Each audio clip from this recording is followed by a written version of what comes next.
Listen for the drum. Really subtle, but it gets your attention right off the bat. Sultans of Swing from Dire Straits and this debut album.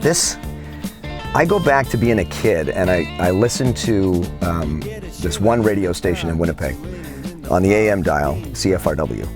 And they were like my go-to station. They always seemed to be on top of new music and things like that. And I was always hearing different things on that radio station. So I'm driving around with my buddy in Winnipeg, as we always were, just doing nothing. And I remember specifically we stopped at this place called Bridge Drive-In, got some ice cream and got back in the car. He turned on the car and this song was about halfway through. And he was talking and I went, hey, shut up for a second. Then I started listening to it, listening to Mark Knopfler's vocals and that incredibly distinctive guitar. And I remember he kept trying to talk and I was like, will you just shut up? I want to hear this.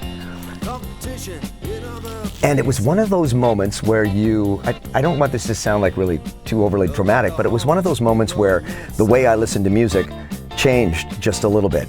I've always been kind of firmly in the mainstream and I'll wander, out every so often, but it was this song that made me sort of listen to different things in other groups and other artists' music to see if they were up to snuff. It was almost like this was the blueprint for the way I would listen to music afterwards.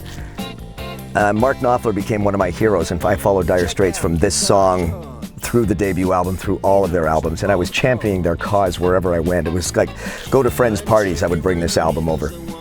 Say, have you guys heard this yet? You got to put this on. Every time they came out with some new material, I would bring that album over, and everybody'd say, oh yeah, there's Stu with Dire Straits again, shut up. But it was this song that sort of, got me going, not only with this group, but just really appreciating a really well-crafted song. Interesting thing about this is about 5 minutes and 40 seconds long. Not real radio friendly for a brand new group. But as anyone will tell you, when they first heard this song, it was Mark's guitar that kind of captivated them. There was a little bit of sort of a Dylan sound to his voice. And this was not like any song that was being played on the radio. So, you would think the odds would be against you for being successful. And funny enough, they followed this up with Lady Writer, which was almost the same song. And so everybody thought that they were sort of a one-hit wonder studio band type of thing. But as we know, Dire Straits went on to, to incredible heights. Brothers in Arms exposed them to everybody the world over. But this is the song, that started it all. When I was with Good Rockin' Tonight, I had the pleasure of interviewing Mark Knopfler just once when he came to Vancouver, and it was the Brothers in Arms tour. I still have a picture of me and him together, and it's one of my favorite moments. And I remember telling him the first time I heard this song, and he said if I had $1 for every time I heard the story of when people first heard this song and what sort of an effect it had on him, he said, it really is quite something. And I said, do you ever get tired of performing it live? And he said, no. He said, it's what people come to hear. But he said, I'll throw in some different twists to the song every so often to make it interesting. But he says, he knows that that's their trademark song. And another question I asked him, I said, so what are the pros and cons of the success that you've achieved? Because this album came out as with their name, Dire Straits. When it came out, they were in dire straits. They had no money. They didn't think they were going to make it. And then this song ended up getting some airplay, and the rest is history. So I said, what are the pros and cons of success? And he laughed and he goes, oh, I think success is great. He said, I recommend success to absolutely anybody. He said, it affords you the freedom to do whatever you want. He said, it makes you appreciate when you didn't have any money before, but he said, oh yes. He says, I'll take success any day of the week. So I just get captivated by that guitar again. The way he played was so smooth, and if you watch Mark in any of the videos or any live performances, if you've ever seen him, it is so effortless. You can barely see his fingers move when he plays.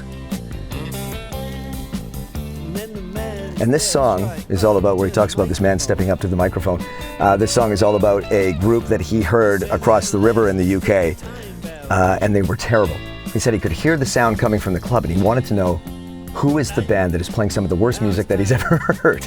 And he walked across to this club, he opened the door, just in time for one of the guys on the stage to say, we're the Sultans of Swing. He said, I could barely contain my laughter. He said they were so awful.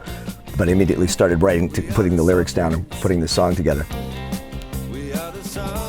Now here's a really weird thing too about this song, and this is kind of an inside sort of thing. But in the industry, as an announcer, we often talk at the beginning of records and then let the vocal come in, and then we talk at the end of the record. In this case, you're not allowed to talk over this. It is an unwritten rule from announcers coast to coast, the world over, that because this guitar is so incredible, you have to let it go right to the very end before you say anything. And it's difficult because the song fades out, but you have to pick the exact moment when you can backsell this song. And now is not it. Listen to this.